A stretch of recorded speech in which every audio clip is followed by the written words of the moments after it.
Okay, so it really took us 3 pulls just to get only the 4-star of Ashura in this free-to-play banner. So now, once again, since I already have another 500 Shinobites, I will once again pull in Indra because as we all know, Indra is really good as a final room defender and also a main. Okay? So even though he's not that my favorite, I think I would like to summon on to him.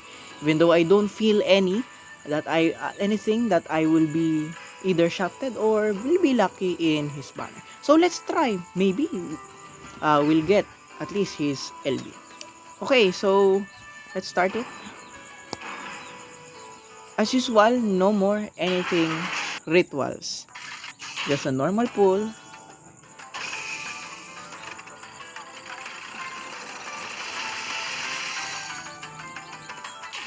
Okay, so as expected, lots of trash.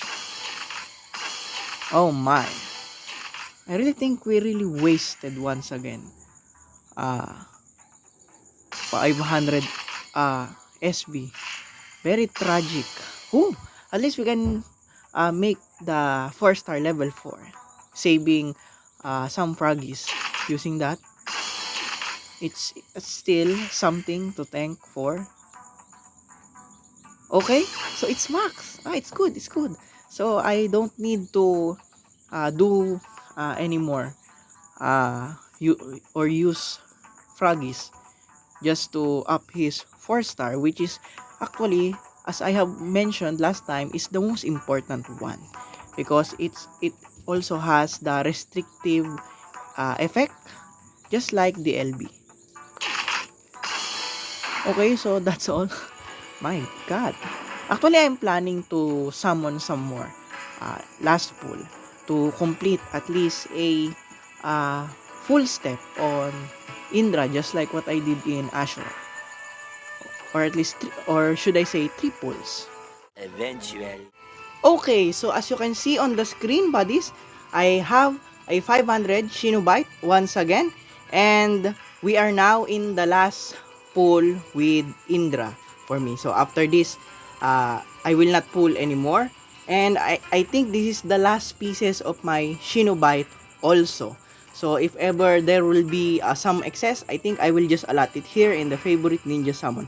So technically, as the 6.5 anniversary is about to end, the clip that I'm recording right now is my last pull in the anniversary banners.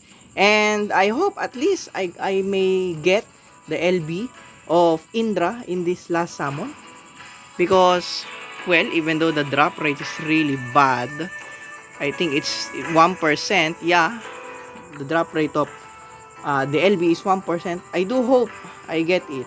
But if I'm shafted, at least I will be able to get these keys, making my Indra Path 3 already. As I have said in the first time I pull in this banner, what's important is the 4-star anyways. So without further ado, here we go. My last SB for Indra. If you think about it, well, I have allotted a total of 3,000 SB for Indra and Ashura. 1,500 for Ashura and 1,500 for Indra. Because so in their both banners, I managed to complete one whole step. Okay? Oh, 4-star.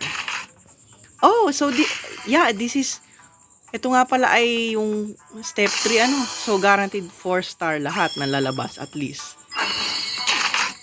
Okay, so puro 4-star na. Mukhang alam natin ang kahinatan nito, shafted. Anyways, sabi ko nga, susi lang naman ang kailangan ko. Ano? Huwag nga natin pindutin. Kaya lang natin lumabas.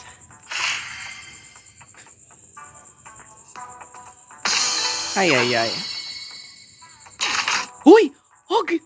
Gold! Sino kaya ito? Please, wag purong banner. Ah! Guys! Wow! Mga katropa! Grabe!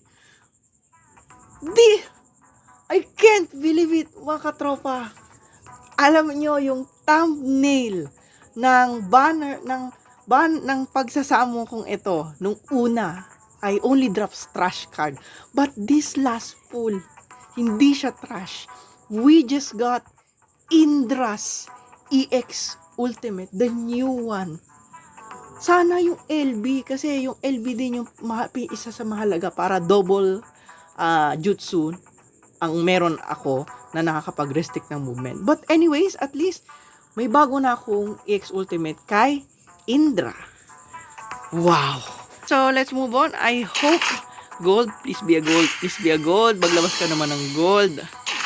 But I'm happy mga katropa. I'm so happy. I didn't expect that I will be getting his EX Ultimate, no? So, kay Indra pala ang aking palang destiny ay parang kay STL. If you remember, if you are already old in my YouTube channel, if you have been my subscriber, since the 6th anniversary, so nag-pull din ako kay STL, and after, I think, 5 or 6 pulls, I did manage to get all the 4-star and the X Ultimate. Actually, the X Ultimate appeared in the first draw, but no LB, no? Hanggang sa nito lang, sarili ng banal ko na lang nakuha yung LB niya, no? So, ayos, grabe. Okay, so that concludes our summon, and thank God we just got Indra's EX Ultimate. At least meron akong EX Ultimate na representative para sa representative ko sa aking 6.5 anniversary experience. Sala, yung LB ay na kay Ashura, pero walang New X Ultimate. Ito, meron akong New X Ultimate, pero wala naman 4-star. Same case with NTL and STL. If you recall, grabe, very nostalgic yung moment ngayon. Nakuha ko yung EX Ultimate at 4-star ni Indra, noon ni STL at ni STL, tapos noon nakuha ko naman yung 4-star at yung LB ni NTL, tapos ni Ashura this anniversary. Galing ng pattern ng ng aking account na. So yun lang mga katropa, I'm still happy. I'm happy with what I've got right now, and salamat sa panonood. Kita-kits mga katropa.